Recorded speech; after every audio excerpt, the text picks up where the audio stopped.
डोराळे ग्रामपंचायत सरपंच अमोल शिंदे. आज 25 दिवस झालं डोराळ्यात कसलंही पाणी नाही, शेतीला पाणी नाही. आसपासच्या खेड्यातल्या आमच्या गावात कंप्लीट 700 ते 800 बाया डेरीबाळीला येते त्यांना प्यायला देखील पाणी नाही चालवला. जनावर काही जणांची गाबवली, काही जणांचा आंब जळून गेले, तर काही जणांच्या बागा करपायला त्या ऊस जळून गेले. तुम्ही शहराला लाईट देता, शेतकरी मारायला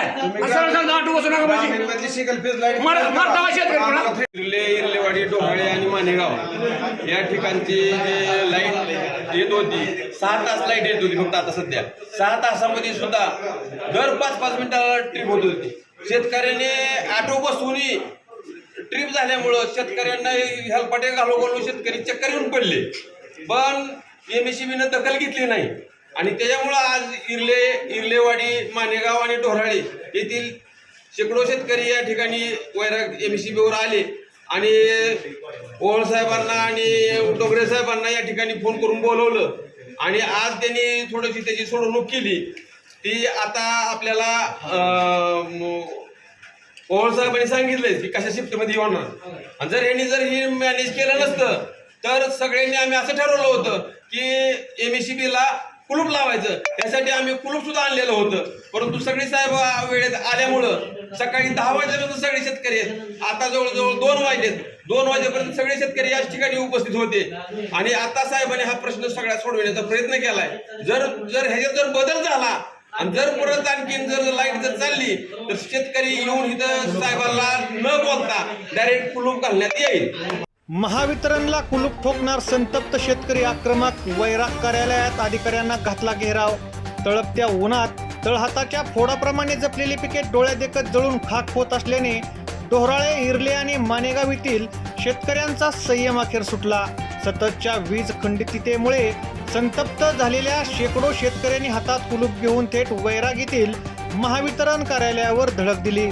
शेतकऱ्यांच्या या आक्रमक पवित्र्यामुळे महावितरण प्रशासनाची चांगलीच तारंबळ उडाली.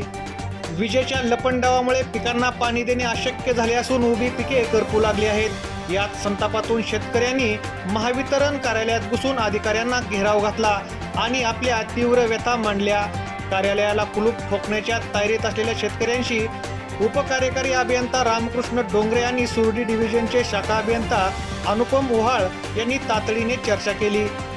शेतकऱ्यांचा वाढता रोष पाहून अधिकाऱ्यांनी मागण्या मान्य करत तात्काळ उपाययोजना म्हणून 6 तास विना अडथळा वीज पुरवठा सुरळीत करण्याचे आश्वासन दिले. अधिकाऱ्यांच्या या ठोस आश्वासनानंतर शेतकऱ्यांनी आपले आंदोलन मागे घेतले. दरम्यान उपकार्यकारी अभियंता डोंगरे यांनी नागरिकांना शासकीय योजनेअंतर्गत सौर ऊर्जेचा वापर करण्याचे आवाहन केले.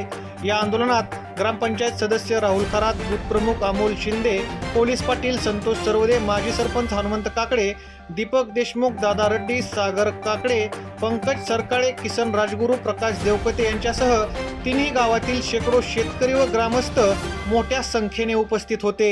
इर्लेवाडीचा लोड जात होता. आपल्या पॉवर ट्रान्सफॉर्मरवर 3 फीडर आहेत, त्याच्यामुळं आमचा इन्कम ट्रिप मारत होता. तर तुमच्या इर्लेवाडीचा लोड आणि सासुऱ्याचा लोड मॅनेज होत नव्हता. सासुरे जिल्हा 12 तास देत होते वैरागचे जे कोण असतील ते. आता आपण काय केलंय, सासुऱ्याचे 12 तासापैकी 2 तास कमी केले आणि इर्ल्याला 10 तास आणि सासुरेजीला 10 तास, म्हणजे प्रत्येक पाळीला प्रत्येक भागाला 5-5 तास ट्रिपला भेटला. ट्रिप मारला नाही, काय नाही.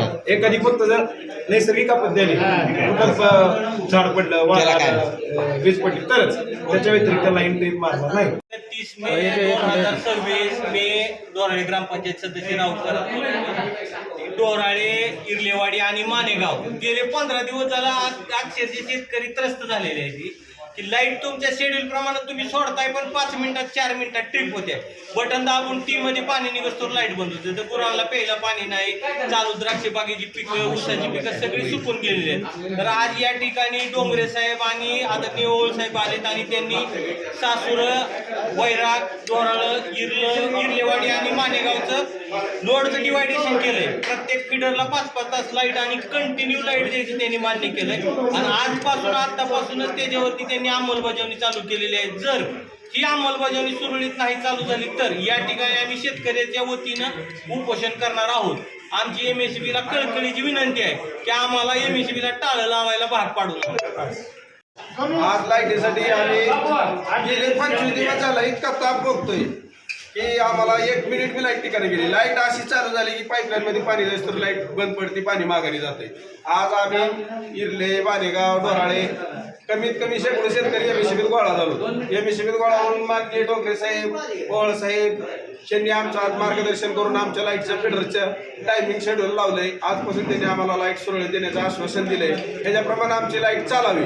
लाईट जर नाही चालली तर आम्ही एमएससीबीला कुलूप लावणार आणि शेतकरी कुठल्या प्रकारे आंदोलनाला जातील ह्याचा कुठलाही विचार केला जाणार नाही, कारण शेतकरीच दम खात नाही. त्यामुळं साहेबांनी दिलेल्या आश्वासनावर आज आम्ही थांबलेलो आहे. आसपास असलेले जे गावं आहेत, डोराळे आहे, गाव आहे, सर्व शेतकरी त्यांच्या विजेच्या मागणीसाठी आलेले होते आणि त्यांची मागणं रास्त आहे. त्यांच्या मागणीला मान्यता देऊन आम्ही थोडं त्यांचं प्रश्नाचं सोल्युशन काढलेलं आहे. आजपासून त्यांना व्यवस्थित वीज पुरवठा दिला जाईल, जेणेकरून त्यांचं कसलंही पिकाचं नुकसान होणार नाही. त्याच्यानंतर दुसरं माझं शेतकऱ्यांना अशी विनंती आहे की आपल्याकडे केंद्र शासनाची म्हणा किंवा महाराष्ट्र शासनाची नवीन स्कीम आलेली आहे. ती स्कीम अशी आहे की जे कोणी BPLचे लोक आहेत किंवा ग्रामस्थ आहेत किंवा जनता आहेत त्यांना 2,500 रुपयामध्ये शासन रूफटॉप सोलर देणार आहे. म्हणजे घरावरच सोलर ज्यांचे नाव आहेत त्यांना 2,500 देणार आहे आणि ज्यांचे नावं त्या यादीमध्ये नाहीत असे जे SC समाजाचे लोक आहेत किंवा जनता SC ST साठी 5,000 रुपये त्यांनी जर भरले तर त्यांना शासन बाकी सर्व अनुदान देणार आहे.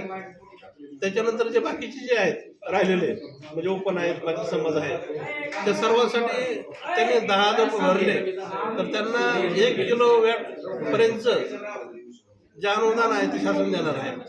म्हणजे त्यांना अनुदान त्यांच्या बँकेमध्ये जमा होणार आहे. तरी इथं आलेले सर्व ग्रामस्थ आहेत यांना माझी अशी विनंती आहे की तुमचे जे कोणी नातेवाईक असतील, मित्रमंडळी असतील तर सर्वांना फॉर्म भरायला सांगा.